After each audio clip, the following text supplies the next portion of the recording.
ជំរាបសួរបងប្អូនទាំងអស់គ្នាក្នុងវីដេអូនេះខ្ញុំមកចែករំលែកវេយ្យាករណ៍កូរ៉េទៅកាន់បងប្អូនទាំងអស់គ្នាត្រង់ចំណុចនេះយើងនឹងរៀនអំពីវេយ្យាករណ៍ញ៉ងសាតូជាមួយនឹងគ្នាដែលភាសាខ្មែរយើងអាចបកប្រែថាផងឬក៏ផងដែរមុននឹងចូលដល់និយមន័យនិងការប្រើប្រាស់យើងទៅមើលឧទាហរណ៍ជាមួយនឹងគ្នាសិន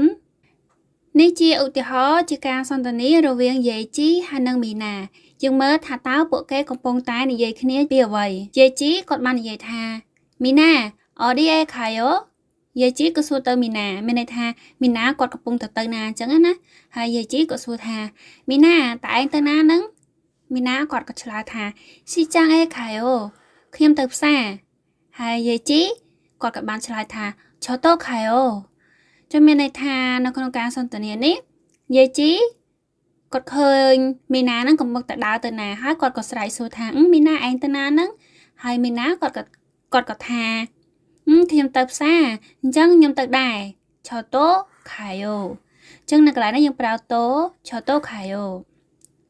យើងមើលឧទាហរណ៍បន្ទាប់គឺជាការសន្ទនារវាងសិស្សហើយនិងអ្នកគ្រូនៅក្នុងថ្នាក់រៀន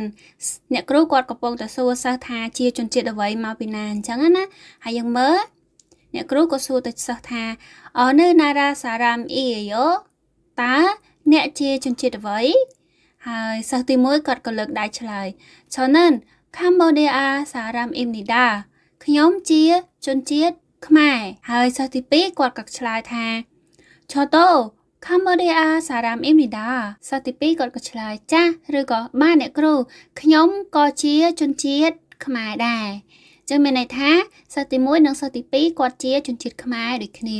ហើយសិស្សទី2គាត់ក៏ឆ្លើយទៅថាខ្ញុំក៏ជាជនជាតិខ្មែរដែរឆោតូកម្ពុជាសារ៉ាមអ៊ីមនីដាការសន្ទនារបស់យើងបានបញ្ចប់ហើយយើងចូលទៅមើលនិយមន័យទាំងអស់គ្នាយើងមើលយើងប្រើតូនៅពីក្រោយនាមដែលជាប្រធានឬកម្មបទជំនួសឲ្យបរិវារស័ព្ទអឿនឬក៏និននិង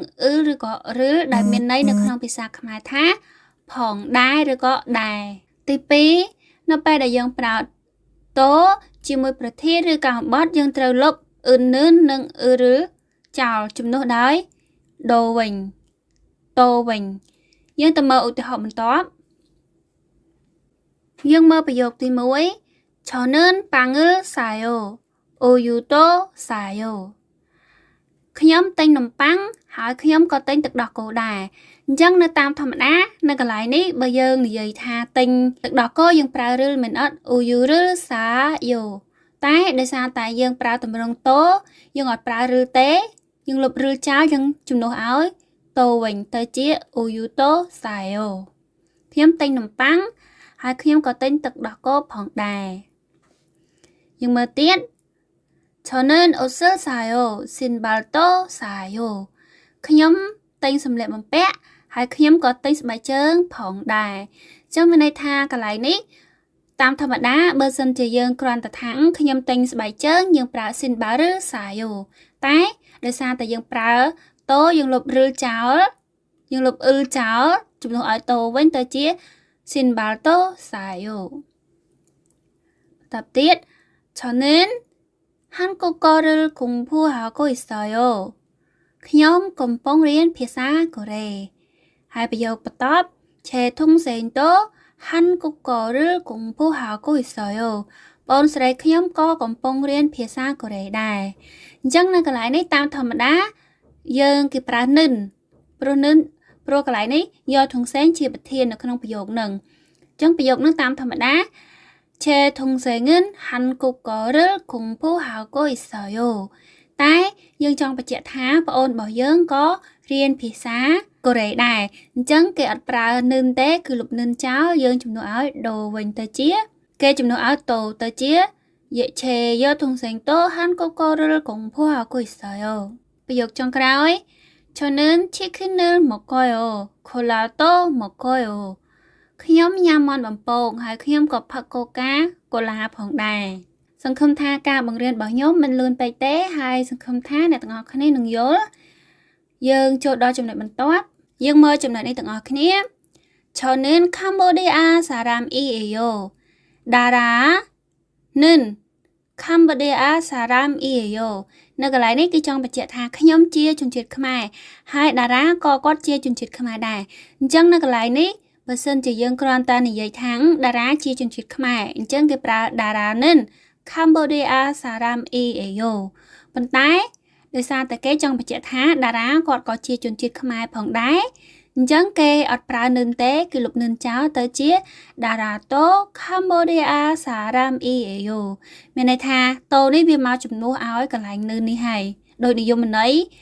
នៃការប្រើប្រាស់របស់យើងមើលប្រយោគទី2 저는 딸기를 좋아해요. 수박 좋아해요. នៅត្រង់ចំណុចនេះគឺចង់មានន័យថាខ្ញុំចូលចិត្តផ្លែស្ទ្រូប៊េរីហើយខ្ញុំចូលចិត្តផ្លែឪឡឹកអញ្ចឹងបើសិនជាយើងចង់និយាយថាខ្ញុំចូលចិត្តផ្លែឪឡឹកយើងប្រើ 수박을 좋아해요 ប៉ុន្តែយើងចង់បញ្ជាក់គេថាខ្ញុំក៏ចូលចិត្តផ្លែឪឡឹកផងដែរអញ្ចឹងគេលុបឬចោលលុបអ៊ឺចោលគេជំនួសឲ្យតូវិញទៅជា 수박도 좋아해요 យើងចូលដល់ចំណុចបន្ទាប់យើងមើលចំណាំនៅពេលដែលយើងប្រើតូជាមួយបរិវារស័ព្ទដទៃដែលមិនមែនជាអ៊ឹនឬក៏និនឬក៏អ៊ឺឬក៏រឺយើងមិនត្រូវលុបបរិវារស័ព្ទនោះចោលទេយើងមើលចំណុចនេះទាំងអស់គ្នាចំពោះផាត់ឈីមទោះបីជានាមនោះមានផាត់ឈីមក៏ដោយអត់ផាត់ឈីមក៏ដោយគឺយើងប្រើតូទាំងអស់យើងមើលឧទាហរណ៍ 저는 빵을 싸요 우유 또 싸요 ចឹង 우유 នៅកន្លែងនេះអត់មានផាត់ឈីមទេអញ្ចឹងយើងប្រើតូ 우유 또 싸요 ខ្ញុំទិញនំប៉័ងហើយខ្ញុំក៏ទិញទឹកដោះគោផងដែរបន្តមកទៀត 저는 옷을 싸요 신발도 싸요 យើងមើល 신발 មានផាត់ឈីមមែនអត់មានផាត់ឈីមក៏យើងប្រើតូដែរ 신발도 싸요 ខ្ញុំទិញសម្លៀកបំពាក់ហើយខ្ញុំក៏ទិញស្បែកជើងផងដែរបញ្ជាក់ម្ដងទៀតចំពោះវេយ្យាករណ៍មួយនេះទោះបីជាមានផាត់ឈីមឬក៏អត់ផាត់ឈីមក៏ដោយគឺយើងប្រើតូទាំងអស់វេយ្យាករណ៍របស់យើងបានបញ្ចប់ហើយមុននឹងចូលដល់សភៅយើងមករំលឹកនៅនិយមន័យរបស់វេយ្យាករណ៍ម្យងសាបូកតូនេះម្ដងទៀតទី1គឺយើងប្រើទម្រង់វេយ្យាករណ៍នេះនៅពីក្រោយនាម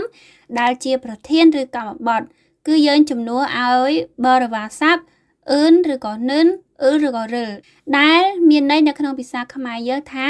ផងដែរឬក៏ដែរហើយនៅពេលដែលយើងប្រើតជាមួយប្រធានឬក៏អំបត្តិយើងត្រូវលុប